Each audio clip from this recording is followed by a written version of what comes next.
this video, we're going to subtract 6 1/5 minus 1/4. Now, in order to subtract, we will need to find a common denominator between 5 and 4. I love to use a common denominator just simply by multiplying the two numbers together. So my common denominator, I'm going to get by multiplying the 5 times the 4. Or 20 here. Now, let's form our common denominator in 6 1/5. So I'm going to have 6 1/5, and I'm going to multiply the top and the bottom by the 4. I'm going to take the 1/4, and I'm going to form the common denominator by multiplying the top and the bottom by the 5. The whole idea is I'm trying to get the 20 on the bottom of the fraction there. Let's see what we get. 6 and 1 times 4 is 4. 5 times 4 is 20. Over here, I get 1 times 5 is 5, and 4 times 5 is 20. Now, friends, look at what we have. I'm trying to subtract 4/20 minus 5/20.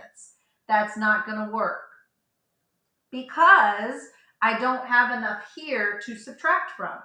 So I have to borrow. So watch how I'm going to borrow. I'm going to split that 6 into 5 and 1. I'm splitting that 6 into 5 and 1. Then I'm going to take this 1 and 4/20 and I'm going to convert it to a mixed number. So I'm going to do that. I'm going to convert it to an improper fraction. I'm going to do that by multiplying the 20 times the 1, and I'm going to add the 4. So 20 times 1 is 20. Add the 4 gives me 24/20. Don't forget my plus 5 here, and don't forget my subtracting 5/20. Now you're ready to subtract. We'll have our 5.